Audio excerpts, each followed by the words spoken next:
Bismillahirrahmanirrahim. Assalamu alaikum wa rahmatullahi wa barakatuh. Welcome once again, dear viewers, to Discover Islam, Sharjah TV's English language Islamic chat show. We have a single guest again this week, Elias O'Donnell. Assalamu alaikum, brother. Wa alaikum assalam. No. From your family name, it's obvious you have some Irish origins, right? Yeah, I do. Okay. Well, me too, you know. Yeah. My My mother and father are from Cork, you know. Yeah. I was born in Birmingham. What's your connection? How far back do they go? My granddad was from Dublin, and my grandmother was from Sligo. Mm-hmm. But you were born and reared in England, right? Yeah. I was born in London and In grew up London. in London. Yeah. Mm-hmm. Okay. So, what's your path to Islam? How did you become Elias? When I was at university, just quiet contemplation, really. I came across a Quran in the library, and I browsed through it. I remember the first ayat that I read was, "They do not seek the truth, so their prophet has no gain." And I thought of the different paradoxes that words often have. For example, profit money, profit, as in the different profits. Mm-hmm. And it intrigued me. And I did a dissertation on it was on sport and aggression, and I just finished reading finished writing the dissertation. It was 20,000 words. It took me a long time. Wow. And I opened up the Quran, and I'd never read this ayat before, and it said, "Allah did not create the heavens and earth merely for idle sport." I thought, wow, shocking. You know, that was the very first. So I flicked through it. The next ayat that I read was, "Allah did not create the heavens and earth merely for idle sport. He made them for just ends." And that was, it sort of blew my mind. I was like, you know, and I often found that the Quran did that. It wasn't because it wasn't because I went into a mosque and people told me to do that, or I was. That was your first contact with Islam, was through browsing through the Quran. Yeah. Yeah, that's amazing. So how did you first? So you were in university. You were doing your thesis, was it? Was it a thesis? Yeah. What would you call it? Yeah. And how did you come in contact with Muslims? Was there an Islamic society in the university? Did you meet anybody there? Yeah, there was, but I wasn't really in close contact with them or with the local mosque. There'd been a mosque had recently been built near the university. Where exactly was this? East London. East London, right. There were two mosques near where I lived. One of them I found were quite provincial in their outlook. Bengalis? They're from Pakistan. Yeah. And there was another mosque which was very multicultural. There was people there from Pakistan, from India, from Somalia, a few reverts. Not many. Although some of them didn't tell their wives. There was a few that were secrets. Yeah. That happens too. They were really nice. They were very supportive of me, but and I think that really encouraged me a lot. But some of the times when the people that I met that were maybe in other mosques or other people from Muslim backgrounds, I think that they would put people off entering Islam. Yes, it's often that way. It depends very much who you meet, you know. Yeah. In my new Muslim days, I met a lot of Arabs in Dublin. It was, and a lot of Malays as well. The Malaysian brothers, who I found very charming, very sweet-natured, and that you know, if there was a nation that could do good dawah to people, it would be them, because of their, you know, their ability to be friendly and charming. Yeah. Which not everyone has, you know, it's an ability not everyone has. Yeah, it's easy to lose. Yes, but would you agree that people from whatever background, they come to take on the character of the place they come to live in, like London, for example, you know. Don't take offence, but you know, to the rest of Britain, Londoners have a reputation of being cold-hearted and a little bit aggressive, you know. Yeah. Yeah. I think they're often in too much of a rush, and I think some people can't really grasp how how aggressive life in London can be if people are outsiders, and they can often think we've got a bit of an aggressive attitude or whatever. Really, you're just moving fast to make the ends meet. Busy life, I mean to say. Yeah, I suppose some people say, you know, necessity comes before reason. People, but it only takes 2 seconds to be polite, and it does make life easier. Mm-hmm. And it's inexcusable, really. You should always try and be. Here is the crux of dawah, or introducing Islam to non-Muslims. That, in my opinion, is to look at the example of the Prophet Muhammad sallallahu alaihi wasallam, that he was always polite and friendly to slaves, to rulers, and everybody in between. You know, he always had time, and he knew the psychology of the individuals and how to charm them, how to please them, how to tell them what they needed to know. Yeah. And I think if people studied this a bit more, it would be better. So at what stage did you come to formally announce your Islam? I mean, did you make a formal shahada in the masjid? No, it wasn't actually in a mosque. It was in someone's house. It was in North London, because I didn't want to do it with too many people that were local. I thought, because they might cramp my style. They might start ordering me about. And I didn't want to do it with the people in the university, because I found a lot of them to be quite extreme, really. You mean extreme disliking non-Muslims, you mean? Yeah. Right. Yeah. That is. Well, not even anything that wasn't sort of pertaining to their cultures, they'd see as maybe threatening.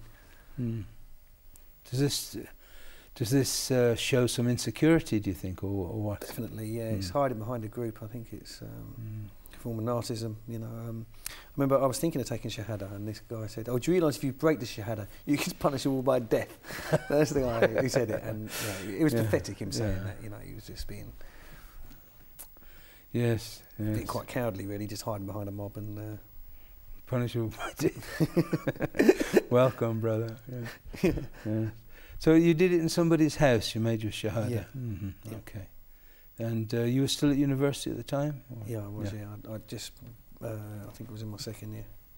What happened then? How did the pattern? Because you've been around the Muslim world a bit, haven't you? You've been to Afghanistan, Egypt, different places.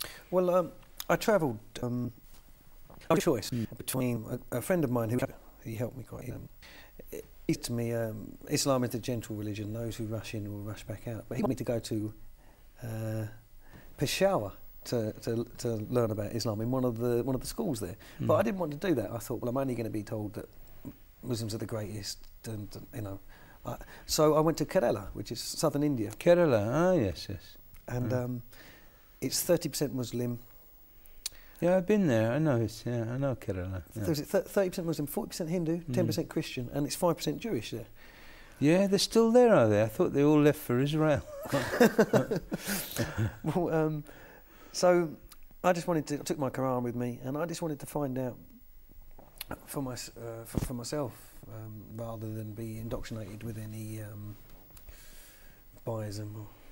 Well, of course, sooner or later you have to study, you know, that if you want to increase your knowledge. That's why I've come to the Emirates. The advice I would give to non-Muslims, I mean to new Muslims, I beg your pardon, to new Muslims is to, if they can, spend the time studying Quran. It's something, unfortunately, I didn't do.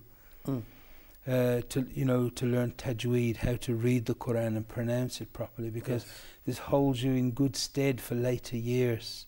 Can be very, very useful. Yeah, that's the next step that I want to do over here. Good. Well, that you can do here, inshallah. I've got a year. Basically, I've got given myself a year to learn to read and write Arabic. Okay, yeah, you should do that. Yeah, but the pronunciation of the Quran, that's the thing. And of course, that's why in the Muslim world you'll find that usually they do it as little children, because little children pick up things quickly. As you know, you're a teacher, you know that. Yeah. They pick up and absorb things, and they usually.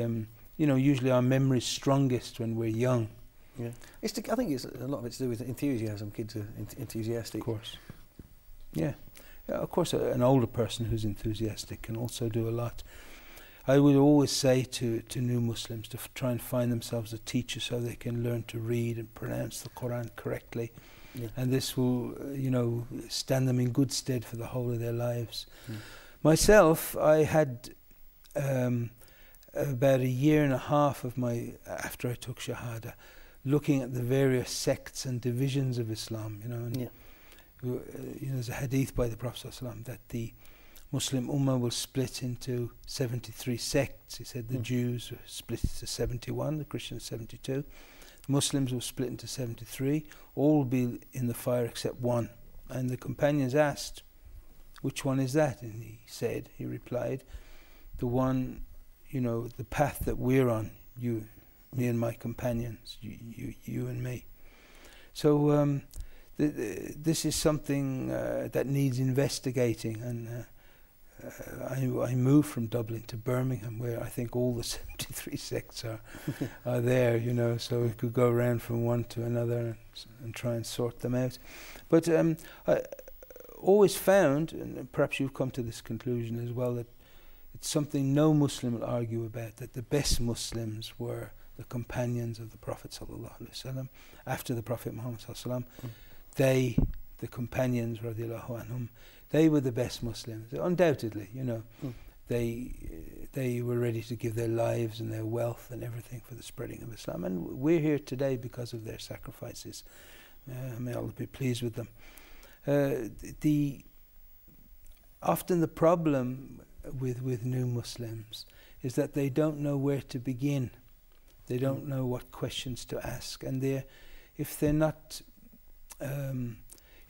given some companionship and guidance, their initial enthusiasm can wane. It can be difficult. So you've been here now in the Emirates for how long? A couple of years now. A couple of years. Coming up 2 years. Right. You're a single man, right? Yeah, I might be getting engaged soon. Inshallah. How did you go to Afghanistan? That's an interesting story. I went there for the first time a year after... after the invasion? Yeah. Oh. My mother was working for a charity. She was the National Director of Islamic Relief. Oh. So she had some contacts there, and I was able to visit them. Is your mother a Muslim? Yeah. Ah. So she became a Muslim also? Yeah. Oh, this is interesting. How did that come about? It was roughly about the same time as I became a Muslim. And she was working in Somalia. She'd worked in Sierra Leone, Iraq, Somalia. So she was like a full-time charity worker? Yeah. Wow. You presumably were studying somewhere else? Yeah. And you have brothers and sisters also? Yeah, they're not Muslim. They're not Muslim, no. But they didn't go with her to these exotic places? No. No. Okay. I visited her. Sounds like quite a woman. A few times.